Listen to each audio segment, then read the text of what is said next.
Ito na mga kabasketball, Coach Tim Cone, sino-sino nga ba yung mga posibleng ipalit sa mga Gilas players na hindi makapaglalaro kontra sa New Zealand at Australia? Pag-uusapan natin yan. At Kai Sotto, posible na palang makatanggap ng isang NBA contract kahit hindi pa dumarating ang NBA Summer League. Pero bago yan, huwag kalimutan mag-like at mag-subscribe bilang pagsuporta. Sa kasalukuyan mga kabasketball ay gusto nang malaman ng mga Pinoy basketball fans kung sino-sino ba yung mga ipapalit ng head coach ng ating Gilas Pilipinas na si Coach Tim Cone sa mga players na hindi magiging available dahil nga sa injury at sa possible Summer League ngayong July sa third window ng FIBA World Cup Asian Qualifiers na sina Calvin Optana, QMB at posible rin etong ang ating pambatong si Kai Sotto.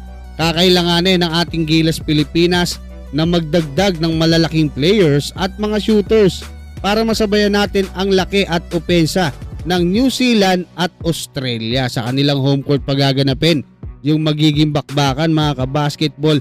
Kaya yung mga pangalan na lumulutang matutunog na posibleng makasama sa Gilas Pilipinas Final 12 ni Coach Tim Cone ay eto nga sila Mike Phillips, Justin Baltasar at Justin Arana para sa mga big man.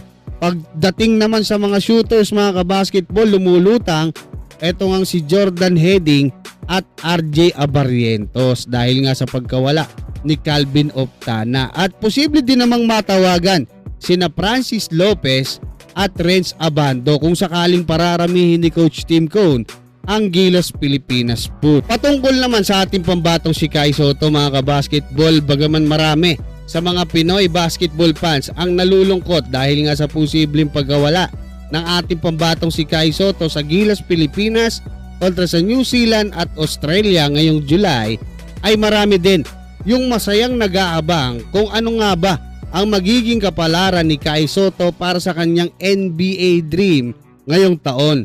May mga balita kasi na may mga NBA teams na gustong paglaruin si Kai para nga sa darating na NBA Summer League. Lumabas na yun, yung LA Lakers at LA Clippers. Pero siyempre kung may iba pa, hindi pa po lumalabas yon. Pero alam niyo ba mga kabasketball na may posibilidad din na maopera na ang ating pambatong si Kai Sotto ng isang NBA contract kahit hindi pa siya nakapaglalaro sa NBA Summer League ngayong taon. Gaya na lang halimbawa ni Jack Landale ng NBL Australia na nabigyan ng 2-year contract noong 2021 ng San Antonio Spurs kung saan nag-average siya ng diyan nga sa Melbourne ng 16 points at 8 rebounds. May 1.4 blocks per game siya na hindi naman nalalayo sa average ng ating pambatong si Kai Sotto ngayon sa Japan B-League na 13 points, 9 rebounds at 3 assists per game kalaban ng mga international big man na ang karamihan ay nakapaglaro din naman sa NBL Australia. At kung sisilipin natin yung mga top centers ng Japan B-League ay makikita natin na si Kai Sotto lang ang pinakabata. Yung karamihan mga nasa papunta ng 30 at lagpas na ng 30. At syempre si Kai Sotto lang ang 7'3" na posible talagang mapag-interesan ng isang NBA team. Nagkakahalaga ngayon ng mahigit $1.2 million ang NBA contract para sa minimum salary ng isang NBA undrafted free agent na kagaya ni Kai Sotto.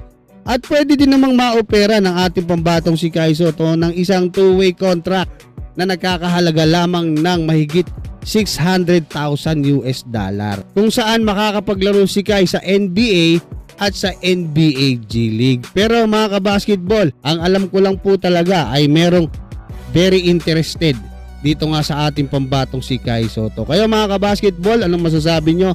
Hanggang dyan, maraming salamat at God bless sa inyong lahat.